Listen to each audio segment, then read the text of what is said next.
The siege of Fort William, Scotland was part of the Jacobite Rising of 1745. The siege began on the 20th of March 1746 and lasted for 2 weeks. Background: prior to the siege, the Jacobites had forced the surrender of Fort Augustus after a siege of just 2 days, from where they proceeded to Fort William with cannons they had taken from Fort Augustus.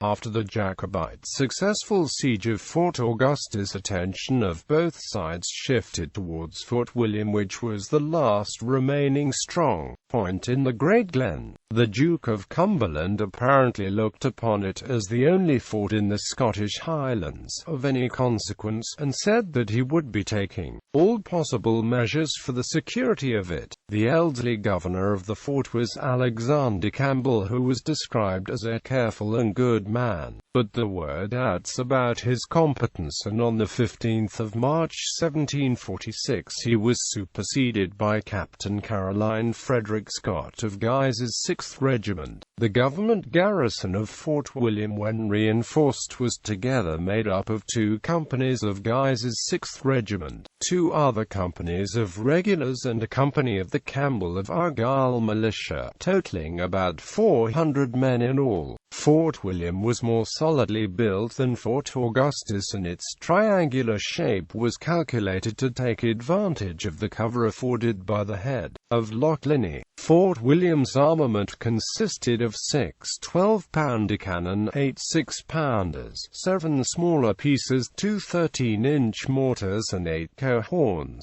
There was also plenty of ammunition, but the fort did not have a permanent supply of water. On the 25th of February 1746, the government garrison of the fort began demolishing the service town of Maryborough so as to clear a field of fire. However, nothing could be done to stop the besiegers using the outlying heights. The garrison was supported by the sloop of war Baltimore, and she had been joined by the bomb vessel the Serpent on the 15th of February. On the Jacobites' side, the operation was entrusted to the same team who had taken Fort Augustus. Lieutenant Colonel Stapleton, the French regulars, and the clansmen under Cameron of Lochiel and MacDonald of Keppoch.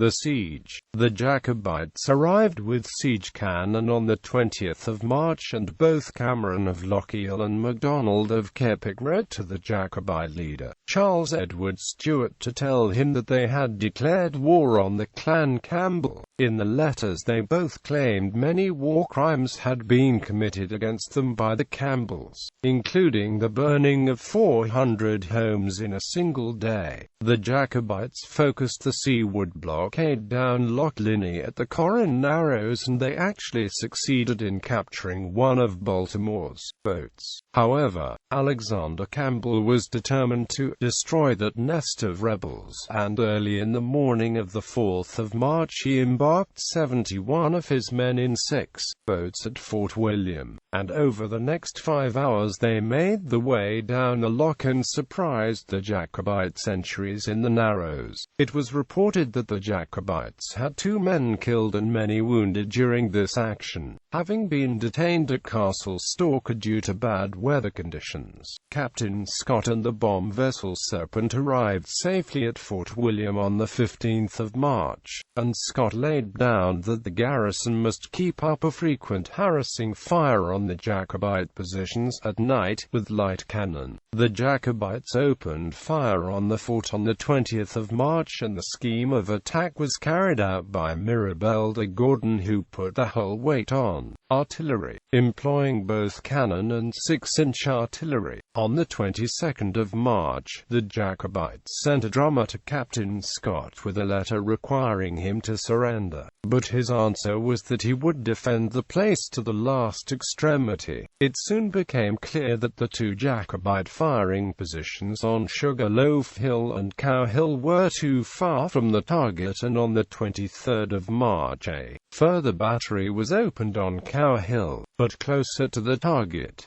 The 6-inch guns apparently caused Captain Scott some concern, but his gunners were hammering back effectively. It was impossible for the Jacobites to get near to the ramparts of the fort without being seen because the nights were clear and moonlit. The only chance they had of getting to grips with the enemy was when parties left the fort for water. The Jacobites became frustrated, and there were feuds between the Camerons and the MacDonalds of Keppoch, as well as between the Highlanders and the French as a whole. There were also apparently feuds between John Murray of Broughton, who was the prince's secretary, and almost everyone else.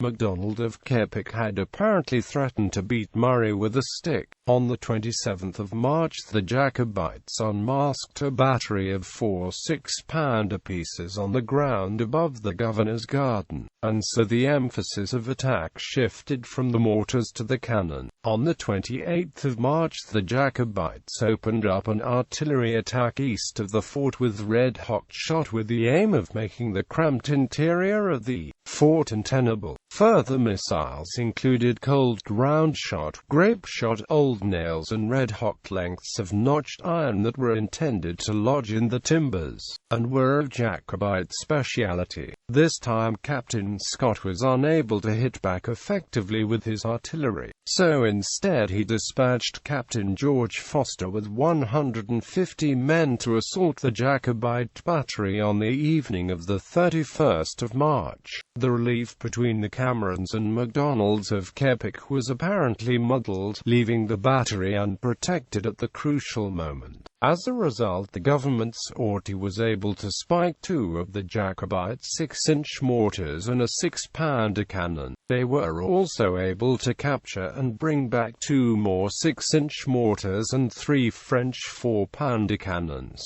The party then turned against the other Jacobite battery that was above the governor's garden, but on this occasion they did not have the advantage of surprise, and Scott had to send 2 successive reinforcements to get them out of trouble. They returned safely to the fort, and the casualties on this occasion were given as 11-12 on each side. The siege had dragged on for much longer than expected, and Prince Charles Edward Stuart called on Cameron of Lochiel and MacDonald of Keppoch to bring the men back to Inverness. Thus, on the 3rd of April 1746, Captain Scott found that his enemy had disappeared, leaving behind all their equipment apart from that which was easily transportable. Aftermath. In the aftermath of the siege of Fort William, the Baltimore and the Terror, which had done much to support the defense of the fort, as well as supporting the garrison, were involved in intercepting French sailings and also preventing or deterring the movement of Jacobite clansmen in the Western Capes and Isles to the army of Prince Charles.